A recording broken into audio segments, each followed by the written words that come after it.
जम्मू आ गए, दिल्ली आ गए, अलग अलग जगह पे आ गए और अभी सरकार उनको कह रही है फिर से हम मेरी बात समझ गए? क्या सबके साथ मर्डर हो जाता है?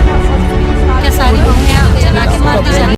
नमस्कार दोस्तों, मैं विजेंद्र सिंह परमार पाहुजा लॉ अकेडमी में आपका एक बार फिर से बहुत बहुत स्वागत करता हूं। जैसा कि आप सभी को पता है, हाल ही में एक मूवी बड़ा ही धमाल मचा रही है देश में। उसका नाम है पुष्पा 2 द रूल। लेकिन हाल ही में इस मूवी से जुड़ी हुई एक दुखद सूचना सामने आई है हमारे। जब इस मूवी का प्रीमियर चल रहा था 4 दिसंबर हाल ही में, तब उस दिन एक स्टैम्पेड, एक भगदड़ मची संध्या थिएटर जो कि हैदराबाद में है वहां पर, और उस भगदड़ में एक 35 वर्ष की महिला की मृत्यु हो जाती है और उसका 9 वर्ष का एक बच्चा, एक बालक, वो आज भी क्रिटिकल कंडीशन में है और अभी वो आउट ऑफ डेंजर नहीं है। अब सवाल ये आता है कि जब भी ऐसी घटनाएं होती हैं तब इसमें दोषी कौन है?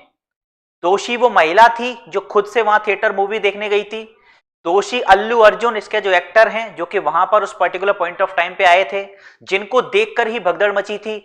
और जो महिला का जो बच्चा था 9 साल का, वो अल्लू अर्जुन का बहुत बड़ा फैन था। तो उसे देखने के चक्कर में, मां ने उसको दिखाने के चक्कर में ये हुआ कि परिस्थितियां बिगड़ गई, भगदड़ मच गई। लोग एकदम से अपने एक्टर को, अपने फेवरेट एक्टर को देखने के लिए उत्सुक हो रहे थे। तो उसी एक दूसरे के आगे जाने के चक्कर में ये परिस्थितियां बदली और भगदड़ इस कदर मच गई कि लोग एक दूसरे के ऊपर चढ़ने लग गए। परिस्थितियां जब आउट ऑफ कंट्रोल होती नजर आई तब वहां पर पुलिस ने लाठीचार्ज कर दिया। इसी दरमियान वो महिला इस तरीके से कुचल गई, स्टैम्पेड हो गई कि उसका जो परिणाम हुआ, उसकी मृत्यु कारित हो गई। तो सवाल फिर ये आता है कि ये पागलपन, ये इतना सब कुछ क्यों है इन एक्टर्स के लिए? क्या कारण है? क्यों हम इन एक्टर्स को इतना भगवान मानने लग गए? अब दूसरा पहलू इसका, एक लीगल पॉइंट ऑफ व्यू हम देखें तो इसमें दोषी कौन है? एक महिला की जान गई है, इसमें दोषी कौन है? अल्लू अर्जुन दोषी है, सुकुमार जो एक्टर, जो डायरेक्टर है इस मूवी के, वो दोषी हैं, या वो संध्या थिएटर के जो ओनर्स हैं, मैनेजर्स हैं, जो वहां के सिक्योरिटी टीम है, वो दोषी है? कौन है दोषी? उस महिला की मृत्यु का हिसाब कौन देगा?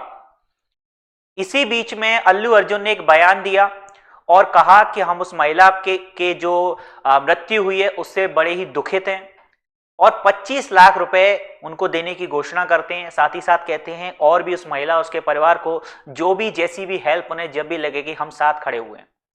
लेकिन क्या एक महिला की मौत को आप 25 लाख रुपए से तौल सकते हैं? क्या किसी भी तरीके से एक व्यक्ति की आयु को, हम मृत्यु को या उसके जीवन को पैसों में तोला जा सकता है? नहीं तोला जा सकता। तब फिर उसी के फर्दरेंस में एक एफआईआर दर्ज की जाती है। उसमें मुजरिम जो बनाए जाते हैं अल्लू अर्जुन, संध्या थिएटर के जो मैनेजर्स हैं, जो उसके ओनर्स हैं वो, और अल्लू अर्जुन की जो सिक्योरिटी टीम है, उनको दोषी बनाया जाता है। जो इन पर धाराएं लगी हैं उन पर हम बात करते हैं। इन पर जो धाराएं लगी हैं वो है section 105 of BNS, section 118 subsection 1 of BNS, read with section 3 clause 5। In sections को जान लेते हैं। सबसे पहले हम इस सेक्शंस क्या कहते हैं। सेक्शन 105 बात करता है punishment for culpable homicide not amounting to murder, जिसे हम क्या बोलते हैं? आपराधिक मानव वध। आपराधिक मानव वध के लिए सजा यहां पर दी गई है। अब आपराधिक मानव वध 2 प्रकार का होता है। जैसा कि आप जुडिशियल एस्पिरेंट होने के नाते उम्मीद करता हूं कि आप जानते होंगे कि आपराधिक मानव वध 2 प्रकार का होता है। एक होता है इरादतन हत्या, हम जिसको बोलते हैं, एक होता है गैर इरादतन। इरादतन मतलब आपका आशय था, और दूसरा आपका आशय नहीं था, लेकिन दोषी वहां भी होते हैं आप, क्योंकि वहां पर आपको नॉलेज होती है, आपको ज्ञान होता है। तो वर्तमान मामला मुझे लगता है कि यह गैर इरादतन हत्या में आना चाहिए, क्योंकि इंटेंशन तो कहीं नहीं था, ना अल्लू अर्जुन का था, ना संध्या थिएटर वालों का था, ना सिक्योरिटी टीम का था उस महिला को मारने का। लेकिन सवाल यहां आ जाता है, क्या उनको इतनी नॉलेज थी कि परिस्थितियां इस हद तक जा सकती हैं कि किसी की मृत्यु भी हो सकती है? तो जी हां, परिस्थितियां वहां पर ऐसी थी कि एग्जिट और एंट्री के लिए कोई प्रॉपर व्यवस्था नहीं थी। अगर भीड़ कभी अनियंत्रित हो जाती है, तो भीड़ अगर भागकर निकलना चाहे तो ऐसी कोई प्रॉपर व्यवस्था वहां पर नहीं थी। सिस्टमेटिक तरीके से अपने जो हीरो था उसको देखने के लिए कोई व्यवस्था नहीं थी।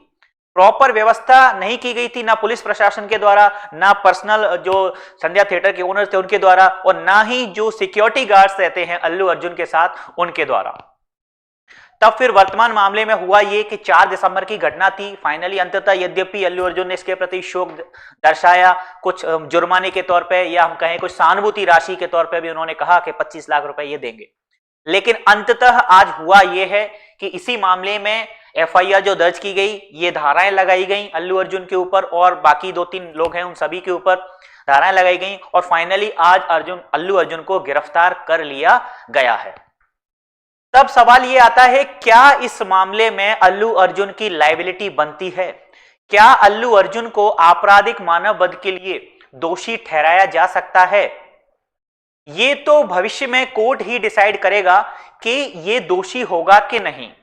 लेकिन परिस्थितियां ऐसी हैं कि कहीं ना कहीं उसको नॉलेज तो थी कि अगर हालात बिगड़ते हैं तब ये उस लेवल तक बात जा सकती है कि अगर भगदड़ मचती है तो कोई ना कोई दोषी हो सकता, किसी ना किसी की मृत्यु हो सकती है। अगर जानकारी नहीं थी तो भी ऐसी जानकारी होने का एक हम अनुमान लगा सकते हैं कि ऐसी जानकारी होनी चाहिए थी। यद्यपि जहां तक मुझे समझ आता है, यहां पर जो थिएटर्स के ओनर्स थे उनकी लायबिलिटी डायरेक्टली बनती है। अगर कल्पेबल होमिसाइड के लिए नहीं तो एटलीस्ट नेग्लिजेंस के लिए तो ये पनिश होंगे ही होंगे। साथ ही साथ अल्लू अर्जुन की लायबिलिटी भी कहीं ना कहीं इसमें बनेगी, क्योंकि परिस्थितियां ऐसी थी कि वो उस चीज का अनुमान उनको लगाना चाहिए था। जब आप एक उच्च पद पर, एक स्टार की पोजीशन पर होते हैं तो आपकी जिम्मेदारियां, आपके दायित्व, आपकी लायबिलिटी ज्यादा बढ़ जाती है। तो इन सब चीजों को ध्यान रखना चाहिए, ना कि स्टारडम में सब कुछ भूल जाना चाहिए कि हमें कोई फर्क नहीं पड़ता, पब्लिक चाहे दबे, कुचले, मरे या कुछ भी हो। दोस्तों, आपका इस बारे में क्या कहना है? आपको क्या लगता है कि ये जो सेक्शंस लगाए गए हैं लोगों पर बीएनएस के, ये सेक्शन सही हैं? और आपके हिसाब से कौन सी सजा इन लोगों को होनी चाहिए? क्या ये कल्पेबल होमिसाइड में आएगा? अगर आएगा तो गैर इरादतन या इरादतन में आएगा? और ये जो सेक्शन लगा है 118 क्लॉज 1, ये है बीएनएस का, ये कहता है grievous hurt with deadly weapon. तो क्या ये सेक्शन सही लाया गया है? ये भी आप मुझे कमेंट करके बताइएगा। वीडियो यदि आपको अच्छा लगा है तो इसको लाइक जरूर करिए, अपने फ्रेंड्स के साथ शेयर करिए और चैनल पर अगर पहली बार आए हैं तो इसे सब्सक्राइब जरूर करिए। धन्यवाद। Subscribe for more content.